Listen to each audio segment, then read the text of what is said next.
예, 한국은행이 오늘 기준금리를 0.25%포인트 내렸습니다. 작년에 6월의 인하에 이어서 꼭 1년 만입니다. 이로써 기준금리는 1.25%로 역대 최저가 됐습니다. 한국은행은 금리 인하 이후로 크게 세 가지를 거론했습니다. 수출 부진이 계속되고 있고 소비도 살아나지 않고 있다. 또 현재 진행 중인 기업 구조 조정의 후폭풍으로 경기가 더 침체할 우려가 있어서 미리 대응하는 차원에서 금리를 내렸다는 것입니다. 한마디로 현재 우리 경제 상황이 매우 좋지 않고 하반기에도 좋아질 기미가 보이지 않아서 경기 부양을 위해서 금리를 낮췄다는 설명입니다. 금리 인하로 경기가 살아나면 좋겠지만 그보다도 개인들에게는 양날의 칼이 될 것이라는 우려도 나오고 있습니다.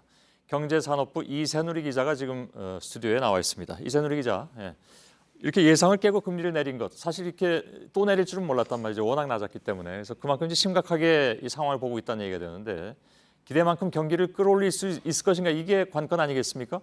그렇습니다. 원래 경기 침체기에 금리를 내리는 목적은 물가를 끌어올리고 경기를 부양하는 겁니다. 이 세계 경기가 위축된 가운데 당장 기업 구조조정이 본격화하면 하반기엔 경제가 급격히 나빠질 수 있다고 진단한 겁니다.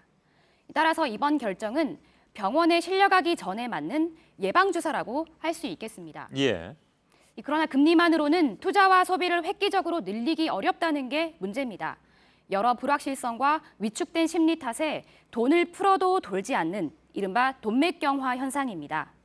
실제 금리를 결정하는 금융통화위원 중 일부는 오히려 부작용과 잠재 위험이 높다면서 최근까지도 금리 인하 효과에 여러 차례 의문을 표하기도 했습니다. 예.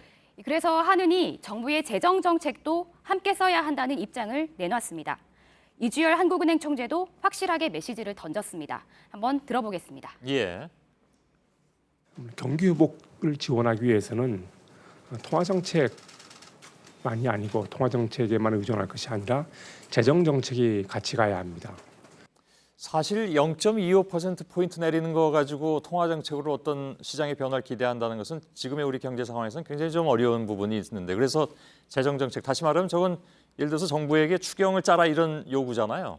그렇습니다. 예. 구체적으로 추경을 하라고 어떤 구체적인 메시지를 던진 건 아니었지만 이렇게 정부를 일종의 압박하는 그런 효과를 노린 것으로 보이는데요. 예. 하지만 지금 정부 재정이 그렇게 넉넉지 않은 데다가 그러게요. 또 국회 동의도 필요하기 때문에 쉽지만은 않아 보입니다. 예. 자, 중요한 것은 이제 일반 소비자들이 어떤 영향을 받는가 하는 것인데 간단하게 좀 짚고 마치도록 하죠. 네, 한마디로 양날의 칼이라고 할 수 있겠습니다. 시중은행들은 곧 예금금리와 대출금리를 내리게 됩니다. 이미 1%대 초중반까지 떨어진 정기 예금금리는 0%대 후반까지 떨어질 가능성도 있습니다. 예.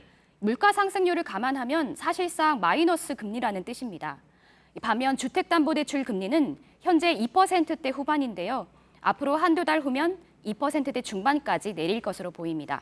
대출을 받아서 집을 샀거나 살 예정인 사람들은 어느 정도 부담을 줄일 수 있습니다. 예. 그러나 대출이 많아지면서 가계부채 증가 속도는 더 가팔라질 것으로 보입니다.